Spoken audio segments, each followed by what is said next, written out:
한국이요? 저는 유럽에서 자랐고 유럽에서 일해왔습니다. 거기는 제가 갈 곳이 아니에요. 엘리자베스 그레이스는 영국 런던에서 IT 프로젝트 매니저로 일하는 30대 여성입니다. 그녀는 영국의 명문대학교에서 컴퓨터 공학을 전공한 후 유럽 대기업에서 8년 넘게 근무하며 탄탄한 커리어를 쌓아왔습니다. 어릴 때부터 합리적이고 논리적인 사고를 중시했으며 유럽의 선진적인 IT 환경에 자부심을 가지고 있었습니다. 엘리는 누구보다도 업무에 철저하며 프로젝트 일정과 팀원 관리에 있어서 빈틈이 없는 인물입니다. 하지만 감정보다는 효율을 중시하는 성격 탓에 동료들에게 다소 차갑다는 인상을 주기도 했습니다. 그녀에게 중요한 것은 인간관계보다는 완벽한 업무 수행과 성과였습니다. 그런데 어느 날 회사에서 예기치 못한 발표가 있었습니다. 엘리, 6개월 동안 한국에서 근무하게 될 거예요. 팀장이 한 말에 엘리는 순간 귀를 의심했습니다. 한국이요? 갑자기요? 팀장은 태연한 표정으로 설명을 이어갔습니다. 우리 회사가 한국의 IT 대기업과 협력해서 새로운 프로젝트를 진행하기로 했어요. 중요한 협력사이고 직접 소통해야 할 일이 많아서 당신이 현지에서 PM 역할을 맡아야 합니다. 엘리는 당황스러웠습니다. 한국, 아시아 국가에서 IT 프로젝트를 지금까지 그녀는 유럽과 미국 중심의 IT 시장에서만 일해왔고 아시아는 한 번도 경험해 본 적이 없었습니다. 한국이 IT 강국이라는 이야기는 들어본 적이 있었지만 직접 가서 일해야 한다는 것은 전혀 예상하지 못한 일이었습니다. 팀장님, 굳이 제가 한국까지 가야 할 이유가 있나요? 요즘은 온라인으로도 충분히 소통할 수 있는데요. 엘리는 최대한 차분하게 반박했습니다. 하지만 팀장은 단호했습니다. 이번 프로젝트는 단순한 협업이 아닙니다. 한국 본사와의 신뢰를 구축해야 하고 중요한 계약들이 얽혀 있어요. 우리 회사에서도 당신을 가장적임자로 판단한 겁니다. 엘리는 속으로 깊은 한숨을 내쉬었습니다. 유럽과 미국 중심으로 성장해온 내 커리어가 갑자기 한국으로. 사실 그녀는 한국에 대해 아는 것이 거의 없었습니다. 그저 삼성, LG 같은 글로벌 IT 기업들이 있다는 정도, 한류가 전 세계적으로 인기를 끌고 있다는 이야기를 들었지만 그것이 자신의 삶과 연결될 거라고는 상상도 못했습니다. 팀장은 마지막으로 덧붙였습니다. 이건 기회라고 생각하세요, 엘리. 아시아 시장을 이해하는 것은 당신의 커리어에도 큰 도움이 될 겁니다. 하지만 엘리는 이 출장이 기회라기보다는 형벌처럼 느껴졌습니다. 퇴근 후 엘리는 부모님과 화상통화를 했습니다. 엄마, 아빠 저 한국에 가야 할 것 같아요. 6개월 동안요. 화면 속에서 어머니의 얼굴이 놀란 표정으로 변했습니다. 한국, 갑자기 왜? 아버지도 곧바로 한마디 거들었습니다. 아시아에서 일해본 적도 없는데 거기서 괜찮겠니? 엘리는 고개를 끄덕이며 차분히 설명했습니다. 회사의 결정이에요. 중요한 프로젝트라서 제가 직접 가야 한다네요. 어머니는 걱정스러운 표정으로 말했습니다. 한국 물론 요즘 많이 발전했다고는 하지만 그래도 유럽만큼 생활하기 편하지는 않을 거야. 음식은 괜찮겠니?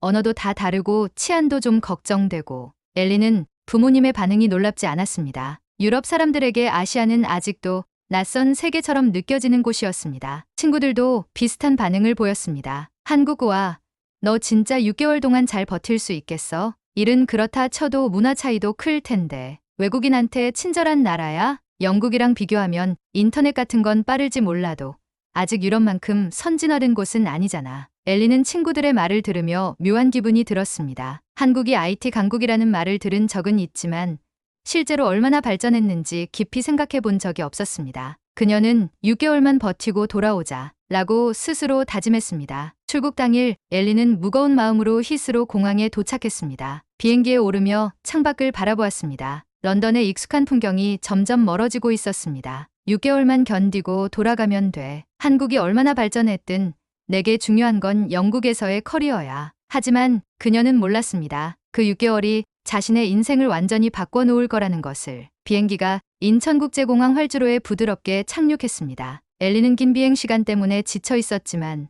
공항 내부로 들어선 순간 놀라움을 감출 수 없었습니다. 이렇게 깨끗하고 세련된 공항이 있다고? 공항 내부는 최신식 시설로 가득했고 천장에 매달린 대형 디지털 스크린에서는 실시간으로 항공편 정보를 제공하고 있었습니다. 사람들은 분주히 움직였지만 공항 내부는 정돈되어 있었고 공기가 쾌적했습니다. 영국의 히스로 공항을 떠올려 보았습니다. 거긴 언제나 사람들로 북적거리고 입국 심사 줄이 길게 늘어서 있었으며 직원들도 불친절하기 일쑤였습니다. 그런데 인천공항의 입국 심사 속도는 놀라울 정도로 빨랐습니다. 이게 가능한 거야? 줄이 거의 없었고 직원들은 친절하게 안내해 주었습니다. 엘리는 여권을 내밀었고 단 몇 분 만에 입국 수속이 끝났습니다. 런던에서라면 최소 30분은 걸렸을 텐데 짐을 찾으러 가는 길도 매끄러웠습니다. 수화물은 이미 컨베이어 벨트 위를 부드럽게 돌아가고 있었고 찾는데 몇 초도 걸리지 않았습니다. 엘리는 짐을 챙기며 속으로 중얼거렸습니다. 공항만큼은 확실히 런던보다 나은 것 같네. 짐을 챙긴 엘리는 공항에서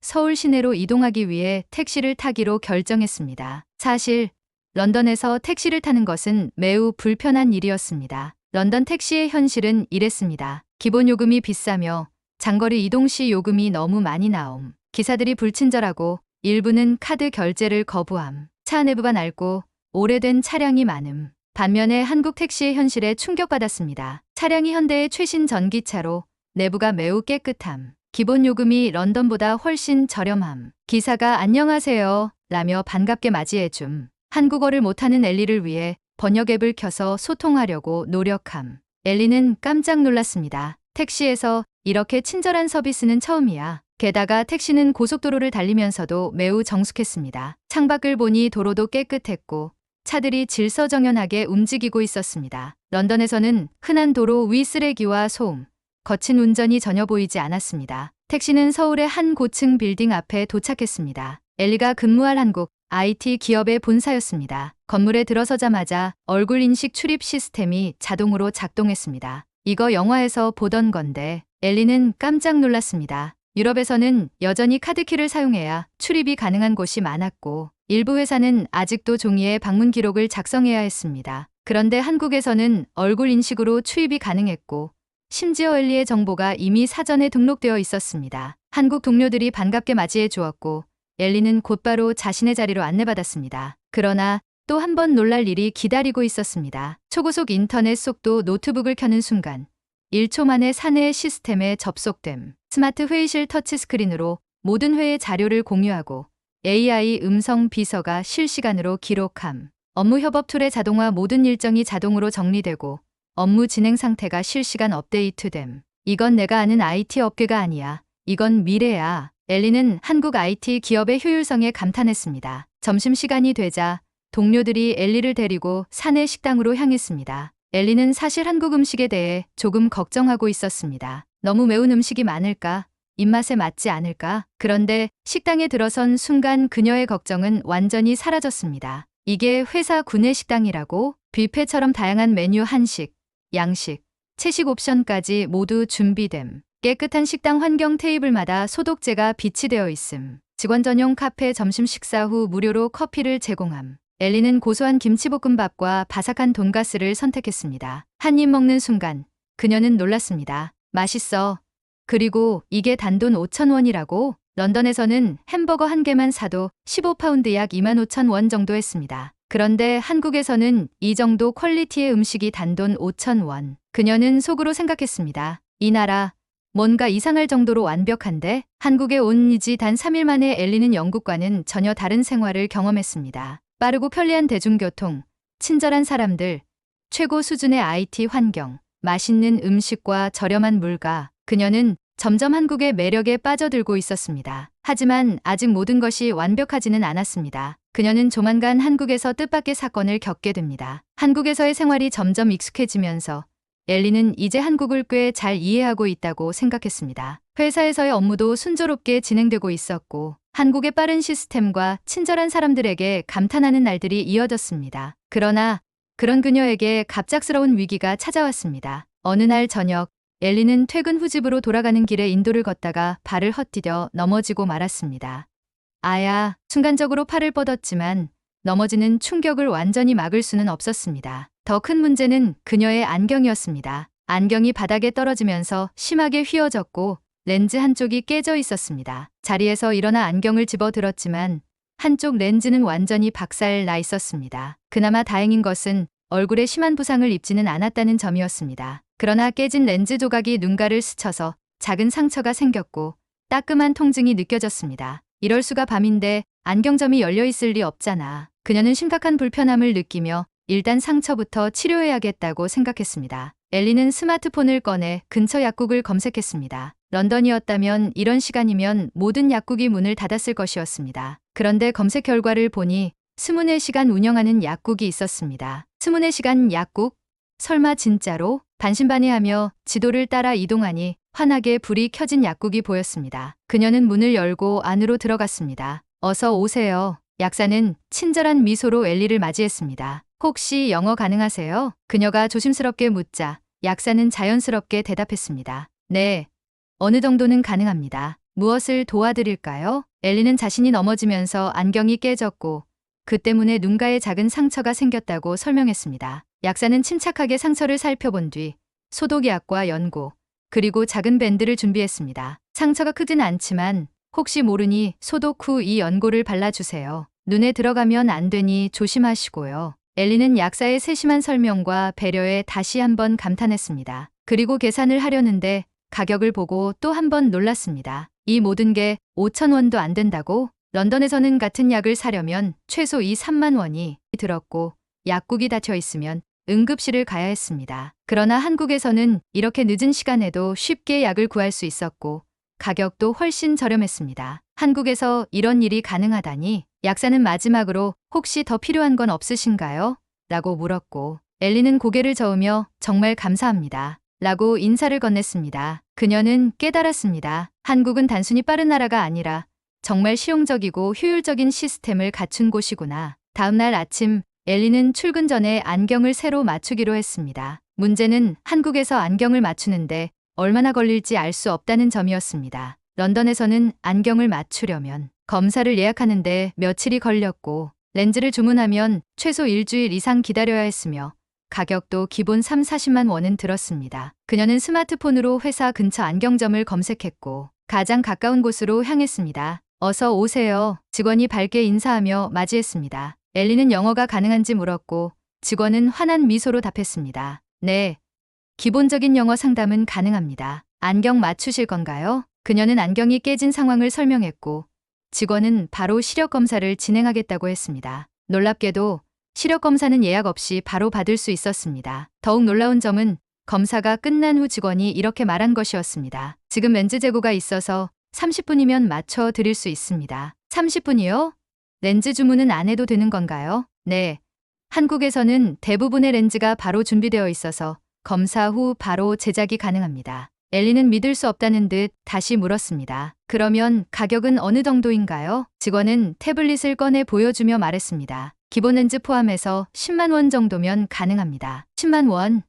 이게 말이 돼? 런던에서는 같은 서비스를 받으려면 최소 3~40만 원. 게다가 제작까지 일주일 이상 걸렸을 것이었습니다. 그러나 한국에서는 당일에 그것도 30분 만에 안경을 맞출 수 있었습니다. 엘리는 다시 한번 한국 시스템의 효율성에 감탄할 수밖에 없었습니다. 30분 후 그녀는 새 안경을 쓰고 거울을 바라보았습니다. 시야가 또렷해지고 어제의 불편함이 한순간에 사라졌습니다. 직원은 친절하게 안경 관리 방법까지 설명해 주었고 그녀는 감탄하며 말했습니다. 한국에서 이런 서비스를 받을 수 있다니 정말 놀랍네요. 직원은 미소를 지으며 답했습니다. 한국에서는 안경 맞추는 게 오래 걸리지 않아요. 고객님의 시간이 소중하니까요. 엘리는 그 말을 곱씹으며 안경점을 나섰습니다. 그녀는 속으로 생각했습니다. 한국은 정말 다르구나. 사람들이 고객을 배려하는 방식이 전혀 달라. 그날 저녁 엘리는 침대에 누워 한국에서 보낸 지난 몇 달을 돌아보았습니다. 공항에서의 신속한 입국 심사,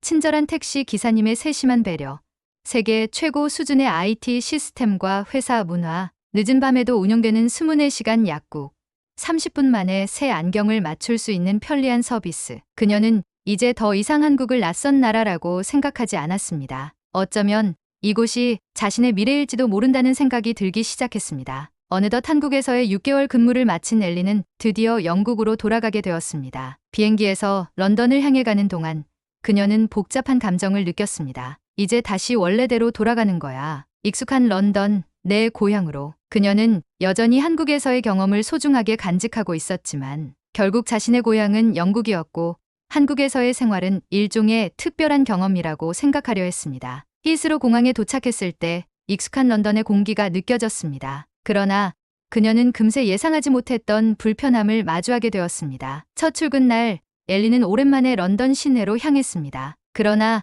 한국에서의 편리했던 출근 환경과 너무나도 다른 현실이 기다리고 있었습니다. 런던의 지하철은 여전히 자주 고장나고 연착되는 것이 기본이었습니다. 한국에서는 2, 3분이면 도착하던 지하철이 여기서는 10분 이상 기다려야 했습니다. 출근길에 사람들이 밀려 넘어질 정도로 혼잡했지만 질서 정연한 한국과 달리 무질서하게 밀고 들어가는 모습이 보였습니다. 한국에서는 이렇게까지 불편하지 않았는데 회사에 도착한 후에도 한국과는 전혀 다른 업무 환경이 그녀를 당황스럽게 만들었습니다. 회사에서도 문제점을 극명하게 느꼈습니다. 이메일을 보내도 답장이 하루 이상 걸리는 경우가 많음. 회의가 비효율적으로 길어지면서 결론이 제대로 나지 않음. IT 시스템이 한국보다 훨씬 뒤떨어져 업무 속도가 느림. 퇴근 시간이 지나도 상사가 남아있으면 직원들도 덩달아 늦게 퇴근해야 하는 분위기. 한국에서는 업무가 훨씬 효율적이었는데 처음에는 적응하려고 했지만 한국에서 경험했던 빠르고 체계적인 시스템을 기억하는 그녀에게 영국의 비효율적인 환경은 점점 더 답답하게 느껴졌습니다. 한국에서는 안경을 새로 맞추는 것이 단 30분 만에 해결될 정도로 간편했습니다. 그러나 영국에서는 당연한 일이 불편하게 느껴졌습니다. 어느 날 엘리는 혹시 모를 상황에 대비해 여분 안경을 맞추기로 했습니다. 한국에서는 바로 검사를 받고 렌즈를 제작해 당일에 안경을 받을 수 있었습니다. 그러나 런던에서는 안경점에 도착하자마자 검사 예약이 필요하다는 말을 들었습니다. 지금 검사는 안 되나요? 아니요. 예약 후 일주일 후에 오셔야 합니다. 예약 후 다시 방문 렌즈 주문이 필요하다. 한국에서는 대부분의 렌즈가 바로 준비되어 있었지만 영국에서는 검사 후 렌즈를 주문해야 했습니다. 그럼 언제쯤 받을 수 있나요? 최소 10일은 걸립니다. 한국에서는 10만 원이면 가능했던 기본 렌즈가 영국에서는 30만 원 이상이었습니다. 가격이 너무 비싼데요? 네. 기본 안경도 이 정도 가격입니다. 엘리는 불만스럽게 안경점을 나왔습니다. 한국에서는 30분이면 끝나는 일이 왜 영국에서는 몇 주나 걸리는 걸까? 그녀는 순간 한국에서의 편리한 생활이 간절하게 그리워졌습니다. 하루하루가 지날수록 엘리는 점점 한국이 그리워졌습니다. 한국에서는 당연했던 것들이 영국에서는 너무나도 불편하게 느껴졌습니다. 그리고 마침내 그녀는 중요한 결정을 내렸습니다. 다시 한국으로 가야겠어. 그녀는 한국에서 함께 일했던 동료들에게 연락했고 한국 기업에 이직을 하기 위해 이력서를 제출했습니다. 한국에서 함께 일했던 팀장은 그녀의 연락을 받고 기쁜 목소리로 말했습니다. 엘리, 다시 한국에서 일하고 싶으신 건가요? 네. 한국에서의 업무 환경이 저에게 더 잘 맞는 것 같아요. 좋아요. 저희가 도와드릴 테니 최대한 빨리 다시 오세요. 그녀는 기쁨과 설렘을 느꼈습니다. 이제 그녀에게 고향은 영국이지만 미래는 한국이 되었습니다. 빠르고 편리한 대중교통, 효율적인 직장, 문화, 빠르고 합리적인 서비스, 초고속 인터넷과 IT 인프라, 따뜻하고 배려심 있는 사람들. 이 모든 것이 그녀를 다시 한국으로 불러들이고 있었습니다. 그리고 몇 주 후 그녀는 다시 인천국제공항에 도착했습니다. 돌아왔다. 공항의 깨끗한 환경과 친절한 직원들의 인사를 들으며 그녀는 다시 한번 확신했습니다. 이곳이 내 미래야. 그 후 엘리는 한국 기업에서 정식으로 취업하며 한국에서의 새로운 삶을 시작했습니다. 이제 그녀는 더 이상 한국을 잠시 머무는 곳으로 생각하지 않았습니다. 그녀에게 한국은 진짜 집이 되어 있었습니다. 처음엔 6개월만 버티려고 했던 한국 이제는 내가 가장 사랑하는 나라가 되었다. 한국은 더 이상 낯선 나라가 아니다. 여기가 바로 내 미래다. 비가 부슬부슬 내리는 런던의 오후, 흐린 하늘 아래 회색빛 도로 위를 걷고 있는 한 남성이 있었습니다. 그는 한 손에 카메라를 들고 있었지만 셔터를 누르지 못한 채 조용히 거리를 바라볼 뿐이었습니다. 27살의 리암 스콧. 젊은 나이에 여러 차례 국제 사진전에서 주목받으며 천재적인 감각을 지닌 다큐멘터리 사진작가라는 평가를 받은 인물이었습니다. 그러나 최근 몇 년간 그의 작품은 점점 빛을 잃어가고 있었습니다. 그는 여전히 세계 곳곳을 여행하며 사진을 찍고 있었지만 예전처럼 사람들의 마음을 움직이는 사진을 찍고 있다는 확신이 들지 않았습니다. 어떤 사진도 그의 가슴을 뛰게 하지 않았고 그의 카메라는 점점 무거운 짐처럼 느껴지기 시작했습니다. 나는 왜 사진을 찍는 걸까? 그것이 그의 머릿속을 떠나지 않는 질문이었습니다. 리암은 런던 중심부에 있는 작은 갤러리에 서 있었습니다. 그의 이름이 걸린 사진전이 열리고 있었지만 관객들의 반응은 미지근했습니다. 사진을 감상하던 한 사람이 친구에게 속삭이는 소리가 들렸습니다. 예전에는 감정이 살아있는 사진을 찍더니 요즘은 그냥 기술만 좋은 사진 같아. 맞아. 뭔가 느낌이 없어. 예전에는 사진만 봐도 이야기가 들리는 것 같았는데 그 말이 그의 가슴을 파고들었습니다. 전에는 사진 한 장을 찍을 때마다 설렜습니다. 빛을 어떻게 활용해야 할지, 구도를 어떻게 맞춰야 할지 고민하는 시간이 즐거웠습니다. 하지만 지금 그는 그저 좋은 사진을 찍는 기계처럼 변해버린 기분이었습니다. 갤러리를 나와 런던의 거리를 걷던 리암은 친구에게 전화를 걸었습니다. 에디, 나 뭔가 새로운 게 필요해. 완전히 다른 세상을 보고 싶어. 친구는 잠시 고민하더니 이렇게 말했습니다. 너 한국 가보는 건 어때? 요즘 엄청 핫한 나라잖아. 리암은 처음엔 웃어넘겼습니다. 하지만 며칠 후 우연히 SNS 한국의 거리 사진을 본 그는 화면에서 눈을 떼지 못했습니다. 전통 한옥이 늘어선 골목, 첨단 기술이 녹아든 현대적인 도시 풍경, 그리고 그 속에서 전통 한복을 입고 걷는 사람들, 전통과 현대가 공존하는 곳,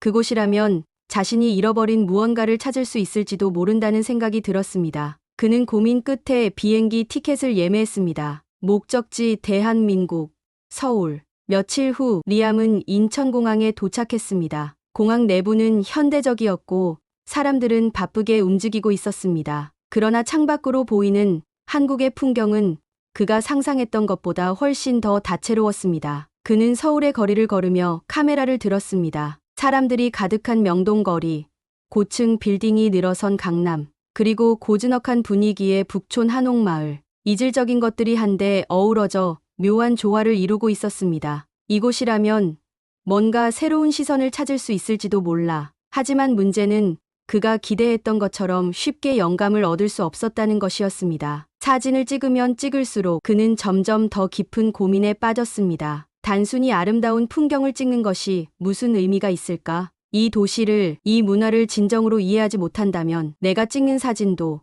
그저 피상적인 이미지일 뿐일 거야. 그는 자신이 관광객처럼 겉핥기식으로 사진을 찍고 있는 것 같은 느낌을 받았습니다. 그렇게 방황하던 중 그는 제주도로 떠나보기로 결심했습니다. 서울에서 찍은 사진들이 영혼 없는 이미지처럼 느껴졌다면 제주의 자연 속에서는 좀 더 깊이 있는 감정을 찾을 수 있을 것 같았습니다. 그렇게 그는 제주행 비행기에 몸을 실었습니다. 제주도는 서울과는 또 다른 분위기를 가지고 있었습니다. 푸른 바다, 넓게 펼쳐진 초원, 그리고 돌담길이 이어진 작은 마을들.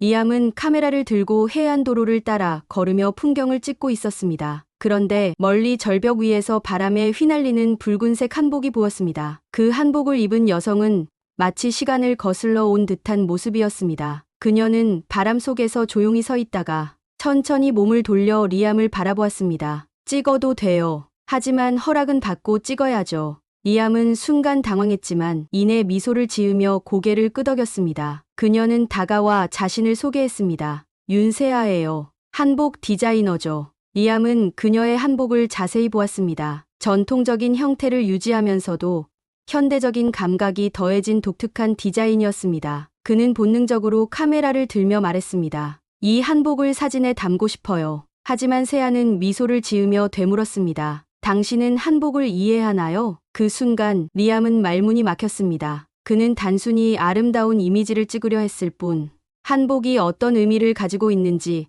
깊이 생각해 본 적이 없었습니다. 세아는 그를 바라보며 조용히 말했습니다. 한복은 단순한 옷이 아니에요. 역사를 담고 있고 철학이 스며 있는 문화죠. 한복을 진정으로 알고 싶다면 직접 입어보고 경험해 보세요. 그녀는 그 말을 남긴 채 다시 절벽을 향해 걸어갔습니다. 리암은 그녀의 뒷모습을 바라보며 생각했습니다. 사진을 찍는다는 건 피사체를 이해하는 일이다. 그렇다면 내가 먼저 한국을 제대로 이해해야 하는 거 아닐까? 그날 이후 리암은 단순한 사진작가에서 한복을 배우는 학생이 되기로 결심했습니다. 서울로 돌아온 리암은 윤세아와 다시 만났습니다. 그녀는 그를 자신의 한복 공방으로 초대했고 리암은 그곳에서 한복이 단순한 옷이 아니라 시간과 정성 그리고 전통을 담아낸 문화 그 자체라는 사실을 알게 되었습니다. 공방 안에는 오랜 세월이 느껴지는 한복 자료들이 가득했고 색색의 천과 실, 손때 묻은 가위와 바늘이 정돈된 채 놓여 있었습니다. 세아는 리암을 바라보며 조용히 말했습니다. 한복을 사진으로 담고 싶다면 먼저 이 옷이 어떻게 만들어지는지부터 알아야 해요. 그렇게 리암의 한복을 배우는 시간이 시작되었습니다. 리암은 처음으로 한복을 직접 만들어 보기로 했습니다. 세아가 준비한 1000조각들을 손에 쥔 그는 바느질을 하기 위해 실을 끼우려 했지만 바늘구멍이 너무 작아 한참을 헤맸습니다. 이거 원래 이렇게 어려운 건가요? 세아는 웃으며 바느질을 하며 말했습니다. 한복은 단순히 옷이 아니에요. 한 땀 한 땀 정성을 들여야 제대로 된 한복이 나와요. 리암은 바느질을 하면서도 지금껏 셔터를 누르기만 했던 자신의 태도가 떠올랐습니다. 그는 그동안 빠르고 직관적으로 사진을 찍어왔습니다. 하지만 한복은 정성과 시간이 필요한 예술이었습니다. 그날 밤 리암은 침대에 누워 바느질이 덜 된 1000조각을 바라보며 생각했습니다. 나는 지금껏 너무 쉽게 사진을 찍으려 했던 게 아닐까. 리암은 세아의 소개로 전통 한복 장인들의 공방을 방문하게 되었습니다. 그곳에서는 수십 년간 한복을 만들어 온 장인들이 손으로 염색한 원단을 다듬고 손바느질로 정교한 무늬를 새기는 작업을 하고 있었습니다. 하지만 리암이 카메라를 들자 공방의 장인 중 한 사람이 고개를 저으며 말했습니다. 외국인이 한복을 이해할 수 있을까요? 리암은 순간 당황했습니다. 그는 한국의 문화를 존중하며 배우고 싶었지만 아직 충분히 신뢰를 얻지 못하고 있다는 것을 깨달았습니다. 그때 세아가 조용히 말했습니다. 이 사람은 단순한 관광객이 아니에요. 한국 문화를 깊이 이해하고 싶어 하는 사람이에요. 리암은 장인 앞에서 조심스럽게 카메라를 내려놓고 말했습니다. 저는 단순히 사진을 찍고 싶어서 온 게 아닙니다. 직접 배워보고 싶습니다. 그 말을 들은 장인은 잠시 고민하더니 그에게 직접 한복의 원단을 다듬어 보라고 제안했습니다. 리암은 두 소매를 걷어붙이고 장인의 지시에 따라 원단을 물에 적신 뒤 무거운 돌을 올려 염색을 고정하는 작업을 도왔습니다. 장인은 조용히 그 모습을 지켜보며 말했습니다. 한복을 찍으려면 그 무게를 알아야 한다. 리암은 땀을 닦으며 미소를 지었습니다. 네, 이제 조금 알 것 같습니다. 리암과 세아는 점점 가까워졌고 리암은 세아의 한복을 입고 찍은 사진들을 자신의 SNS에 업로드하기 시작했습니다. 하지만 그중 일부 사진이 논란을 일으켰습니다. 한복을 현대적인 방식으로 재해석한 디자인이 전통을 해친다는 의견과 한복을 지나치게 패션적으로 소비하는 것이 아니냐는 비판이 나왔습니다. 리암은 댓글들을 보며 고민에 빠졌습니다. 나는 한국 문화를 존중하려고 했는데 내가 뭔가 잘못한 걸까? 그는 세아를 찾아가 이 문제에 대해 이야기했습니다. 세아는 사진들을 보며 조용히 말했습니다. 전통을 지키는 것도 중요하지만 전통을 이어가는 방식도 변할 수 있어요. 중요한 건 우리가 한복의 가치를 진심으로 이해하고 있느냐죠. 그 말에 리암은 다시 한번 깨달았습니다. 나는 한국 문화를 찍는 외부인이 아니라 이 문화를 배우고 함께 살아가는 사람이 되어야 한다. 그렇게 그는 자신의 사진 프로젝트를 단순한 화보가 아니라 한복을 입고 살아가는 사람들의 이야기로 바꾸기로 결심했습니다. 리암은 처음으로 한복을 입고 서울의 거리를 걸어보았습니다. 그는 한복을 입으면 사람들이 더 주목할 거라고 생각했지만 놀랍게도 주변 사람들은 자연스럽게 그를 받아들였습니다. 외국인이 한복 입고 다니는 거 멋진데 사진작가라면서요. 한복 좋아해 주셔서 감사해요. 리암은 처음으로 한국 문화 속으로 들어간 느낌을 받았습니다. 그는 종로의 한옥마을을 걸으며 셀카를 찍었고 SNS에는 적었습니다. 나는 이제 한복을 배우는 학생입니다. 그리고 이 문화의 일부가 되고 싶습니다. 리암은 이제 단순히 한복을 촬영하는 것이 아니라 한복을 입고 살아가는 사람들의 이야기를 기록하기 시작했습니다. 한복을 입고 결혼식을 올리는 신혼부부, 한복을 입고 차를 마시는 노부부, 한복을 입고 현대적인 무대에서 춤을 추는 무용가. 그는 그들의 이야기를 듣고 사진 한 장 한 장에 담아내며 한복의 진짜 의미를 깨달아갔습니다. 그는 다시 한번 세아를 찾아가 말했습니다. 이제야 알 것 같아요. 한복은 단순한 옷이 아니라 삶이에요. 세아는 조용히 웃으며 고개를 끄덕였습니다. 이제 리암은 단순한 사진작가가 아니었습니다. 그는 한복과 함께하는 사람들의 이야기를 기록하는 다큐멘터리 사진작가가 되기로 결심했습니다. 그는 한국과 영국을 오가며 한복을 주제로 한 전시회를 열 계획을 세웠습니다. 전통과 현대, 한국과 세계를 연결하는 작업, 그것이 바로 그가 찾고 있던 새로운 시선이었습니다. 그는 서울, 제주, 전주 등 한국 곳곳을 돌아다니며 한복과 함께하는 삶을 카메라에 담았습니다. 그리고 마침내 그의 첫 번째 한복 사진전 한복 시간을 걷다가 열리게 되었습니다. 전시는 서울에서 시작해 런던, 파리, 뉴욕까지 이어질 예정이었고 한국 전통 의복의 아름다움을 전 세계에 알릴 기회였습니다. 세아와 한복 장인들 그리고 한복을 사랑하는 많은 사람들이 전시회 준비를 도왔습니다. 하지만 예상치 못한 시련이 리암과 세아를 기다리고 있었습니다. 전시회 홍보가 시작되자 리암의 한복 사진에 대한 찬사와 함께 비판적인 의견도 터져 나왔습니다. 이건 한복이 아니라 그냥 패션 사진일 뿐이다. 전통 한복의 본질을 잃어버린 왜곡된 해석이다. 외국인이 한복을 찍는다는 게 과연 적절한가? 리암이 SNS에 올린 한복 사진이 기사화되면서 논란은 더욱 커졌습니다. 특히 한복을 현대적으로 재해석한 세아의 디자인이 일부 전통주의자들의 반발을 샀습니다. 한복을 이렇게 변형하는 건 전통을 해치는 거예요. 정통성을 유지해야 합니다. 외국인 사진작가가 한복을 상업적으로 이용하는 것 아닌가요? 리암은 이 논란을 보며 당혹감을 감출 수 없었습니다. 그는 진심으로 한복을 존경하며 기록하고 있었지만 일부 사람들에게는 그렇게 보이지 않는다는 사실이 그를 혼란스럽게 만들었습니다. 그는 세아를 찾아가 조심스럽게 물었습니다. 내가 당신에게 피해를 준 건 아닐까요? 세아는 한숨을 내쉬며 조용히 말했습니다. 새로운 시도에는 언제나 반발이 따르죠. 하지만 중요한 건 우리가 왜 이 작업을 하고 있는지, 그리고 어떤 가치를 담고 있는지예요. 리암은 그녀의 말을 곱씹으며 결심했습니다.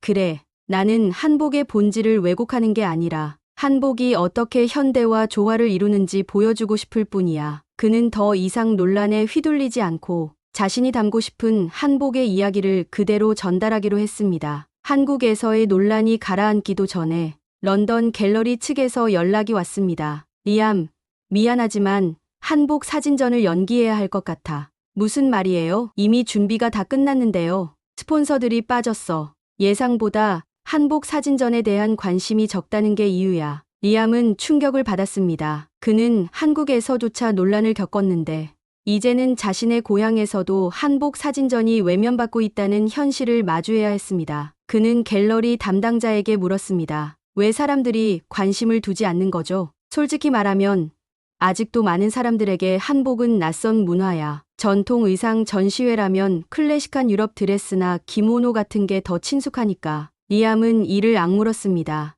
왜 한복은 세계적으로 제대로 조명받지 못하는 걸까? 그는 한국에서 보았던 한복의 아름다움을 누구보다 잘 알고 있었습니다. 그런데도 세계에서는 여전히 한복이 낯선 존재라는 현실이 그를 좌절시켰습니다. 그는 다시 세아와 한복 장인들을 찾아갔습니다. 이 전시회를 꼭 열고 싶어요. 한복이 세계적으로 얼마나 아름다운 문화인지 보여주고 싶어요. 그때 세아가 결연한 표정으로 말했습니다. 그렇다면 우리가 직접 만들어 보면 되지 않을까요? 어떻게요?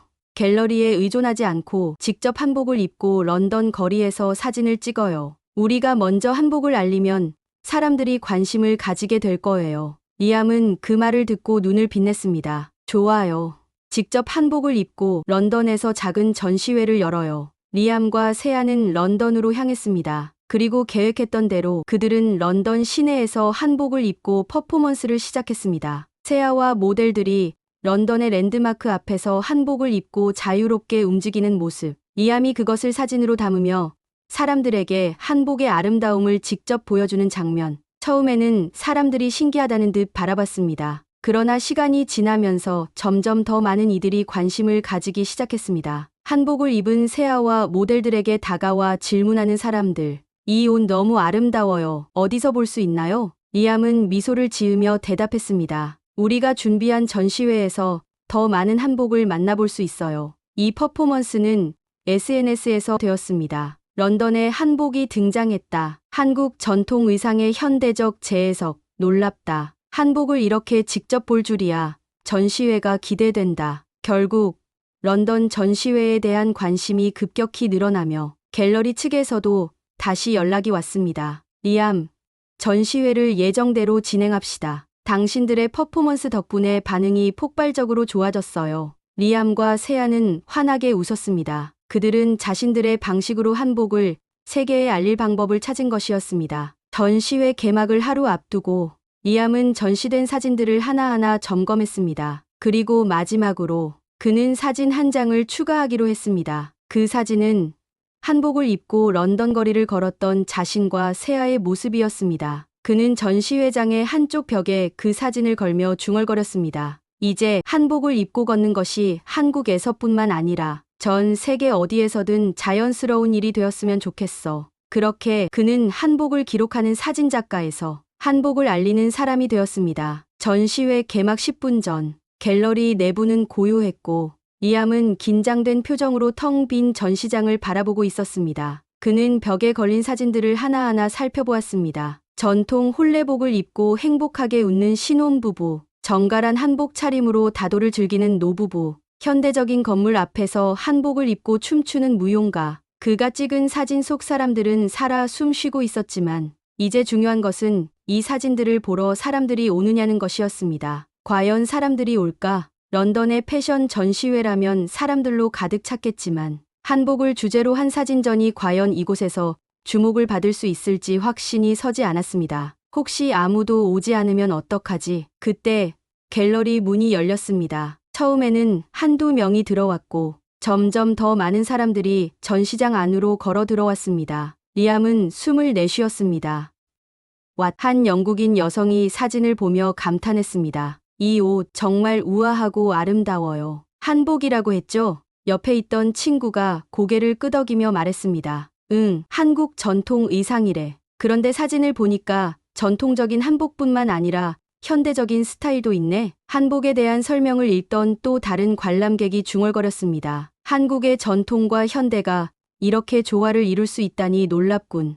리암은 그들의 반응을 조용히 지켜보았습니다. 그가 한복을 기록한 이유는 바로 이것이었습니다. 한복은 박물관에만 있는 옷이 아니라 오늘을 살아가는 사람들의 옷이라는 것. 그때 한 중년 남성이 리암에게 다가와 말을 걸었습니다. 나는 패션 디자이너인데 한복이 이렇게 아름다운 옷인지 몰랐소. 혹시 앞으로 한복과 관련된 더 큰 프로젝트를 계획하고 있소? 리암은 잠시 생각하다가 미소를 지으며 대답했습니다. 네, 저는 한복을 더 많은 사람들에게 알리고 싶습니다. 그래서 한국과 유럽을 오가며 한복을 주제로 한 다큐멘터리를 제작할 계획입니다. 그 말에 디자이너는 고개를 끄덕이며 흥미로워했습니다. 그거 아주 멋진 생각이군요. 한복이 세계적으로 더 알려지기를 바랍니다. 그 순간 리암은 확신했습니다. 이제 한복을 세계에 알리는 것이 내 사명이 되었다. 전시회가 열린 후 한국에서도 이 소식이 빠르게 퍼졌습니다. 한복이 런던에서 전시되다. 외국인 사진작가가 바라본 한복. 한국보다 더 깊이 이해한 모습. 전통을 이어가는 새로운 방식.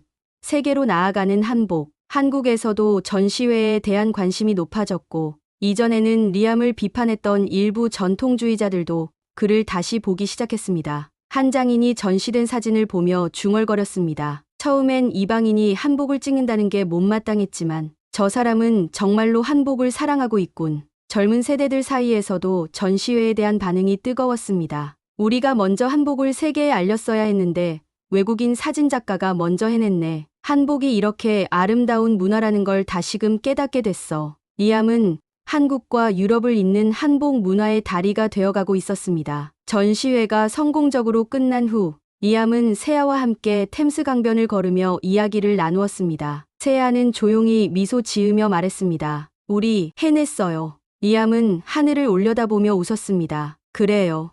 그리고 이건 시작일 뿐이에요. 세아는 고개를 끄덕이며 물었습니다. 그럼 이제 다시 영국으로 돌아가는 건가요? 리암은 잠시 망설이다가 그녀를 바라보며 대답했습니다. 아니요.